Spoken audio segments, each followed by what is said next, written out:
Hello and welcome to another roundup of a dozen dukes to add to your TBR. I'm Olivia, your favorite resource for book recommendations you can easily screenshot. You're watching Random Olive Reads.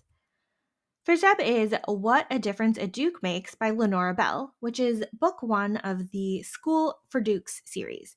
This one is a bit of a Mary Poppins retelling with our serious Duke with rebellious twins needing to hire a new governess because his kids keep running off the other ones. Of course, our Duke underestimates her at first, but then is impressed by her ability to connect with his children. This one's pretty much your classic governess widower story. Some Dukes Have All the Luck by CHRISTINA BRITTON is book one of the Sinful Spinster series. Odd girl Bronwyn aspires to be a published entomologist, much to the dismay of her social climbing parents. They push her to marry a titled gentleman, and they're even more upset with her after that engagement sort of falls through. Ash is trying to recover his runaway wards and try to shield them from his and his father's poor reputation. So Bronwyn and Ash literally bump into each other out in the street, and then they unexpectedly meet again at his manor when she comes to play with his inquisitive wards. Ash gets the bright idea to marry the woman who will then care for the wards, and so he proposes to Bronwyn. We have a marriage of convenience here where they plan to spend 2 weeks together for appearance's sake, and they slowly develop a supportive friendship. I really liked how these two started to trust each other, but they're still a little hesitant because of past trauma. But also, I liked how Ash was quick to defend Bronwyn, especially to her parents. Beguiling the Duke by Darcy Burke is book one of the Lords in Love series.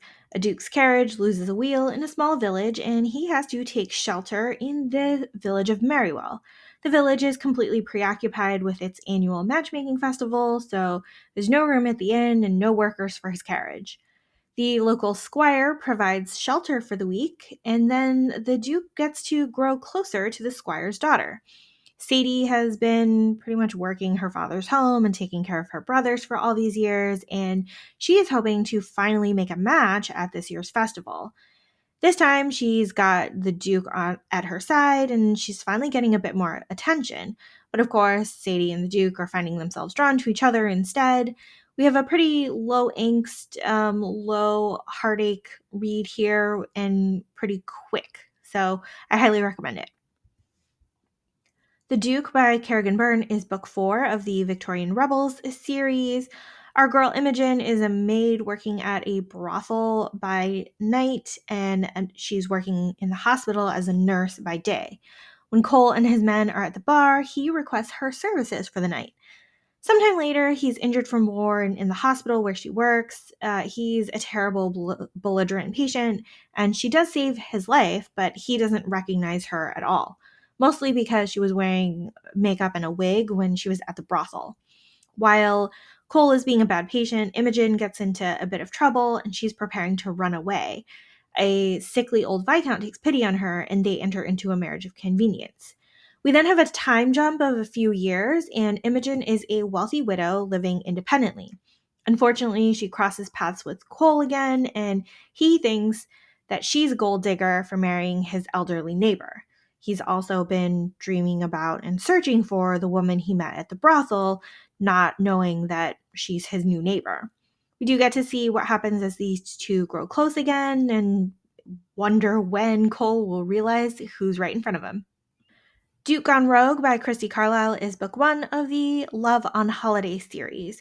The Duke of Ashmore has distanced himself and his reputation away from his rogue of a father as much as possible, but then he gained himself the opposite reputation as a curmudgeon and a bore. His sister sends him away, go on vacation, get out of here, go to the seaside. So while he's there, he meets Maddie, a local nursery owner who works almost as hard as he does and is part of a dozen committees in town. They start to spend more time together and slowly soften each other's productive edges. Unfortunately, with their social class differences, they both know that they have duties and responsibilities that will ultimately keep them apart, unless someone is willing to compromise. Never Kiss a Duke by Megan Frampton is book one of the Hazards of Dukes series. Our guy Sebastian starts the book as a duke, but realizes he isn't a duke after all. His parents' marriage was actually illegal because his mother was the sister of his father's first wife, and apparently in this day and age in England, that's a no-go. He's completely directionless after he finds this out. He needs to find employment, so he asks for a job at his favorite gambling hell. The owner, Ivy, is skeptical of his competence at first, but gives him a chance. And with all of that forced proximity and physical attraction, they can't seem to resist starting an affair. Sins of a Wicked Duke by Sophie Jordan is book 1 of the Penwich School for Virtuous Girls. Fallon escapes the unwanted advances of her employer's son and happens to meet a devilish duke who both attempts to save her and seduce her. She rejects him and decides to dress as a boy for her next employment so that she can avoid this type of assault. Unfortunately, the employment agency has sent her to the Demon Duke himself, where she obtains a position as a footman. Although she hopes to escape Dominic's notice, she sees firsthand the wicked behavior that he engages in and can't help expressing signs of disapproval. Dominic has his own troubled backstory with an overly pious grandfather and a physically punishing governess, and he basically lives up to all this wretchedness that people believe in him. He's baffled by his unease around the new footman, and he doesn't know why he cares so much about the boy's approval. He doesn't yet realize that the footman is the very same woman that he can't get out of his mind since that chance meeting on the street long ago. This one was fun to read to see how the chaos and calamity unravel, which is often the case with a servant in disguise. From Duke Till Dawn by Eva Lee is book 1 of the London Underground series. We have a grumpy and serious Duke who was recently jilted by his fiancée, but he really isn't brokenhearted over her. He's still kind of pining about another woman that he met long ago that got away and he couldn't find again. His 2 young friends drag him out gambling, and when he's at the gambling hell, the lost lady of his heart is there running the casino. There's a little bit of an encounter there, but ultimately he finds out that she had scammed him out of money all those years ago, and now he wants revenge. Sad news though, the next day her partner in crime steals all the money from the gambling hell and leaves her the target of a whole bunch of unpaid people. And so she needs to ask the Duke for help, but he's mad at her. It's a huge mess. This wasn't my favorite of the series, but I like that it introduces the Orchid Club, which comes into play later on, and that part is pretty fun. 11 Scandals to Start to Win a Duke's Heart by Sarah MacLean is book 3 of the Love by Number series. Simon is known as the Duke of Disdain and tries to have a perfectly proper match lined up to marry since he hates being part of any sort of scandal. He is attracted to Juliana when he first meets her, but quickly dismisses her when he realizes that she's fiery and passionate and also illegitimate. Despite Juliana being kind of unworthy of his public courtship, he still seeks her out in private and the two grow closer.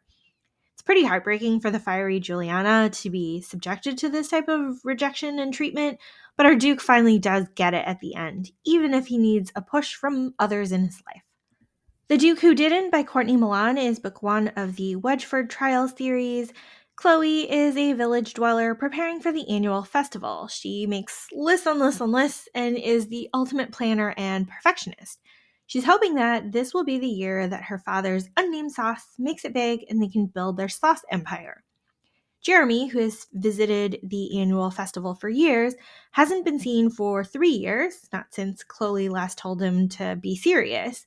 He's back to see Chloe and maybe finally tell her that he's actually the Duke who happens to own the whole village. So we have total opposites here, a neurotic list-making basket case who doesn't quite take care of herself, and then a jokester who copes with his station in life by being self-deprecating and not seeming to take things seriously.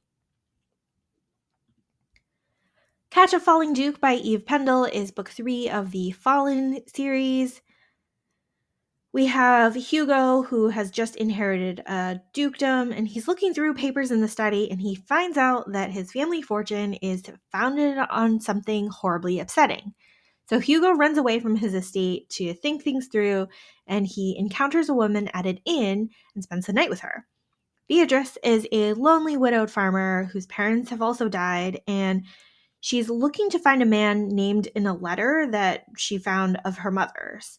She and Hugo spend the next day together looking for the man, only to be met with disappointment. While Hugo ultimately admits his troubles to Beatrice and also the fact that he's a duke, Beatrice insists that there's no future between them due to the differences in their social standing, and they part ways. At some point, though, Hugo finds a way to prove his commitment to Beatrice, taking whatever part of her life he can get. We get to go back to Bee's farm, meet all her farmhands, and her entire found family. And this was a really nice way to tie things back together. And we do get to learn about how Hugo copes with his family issues.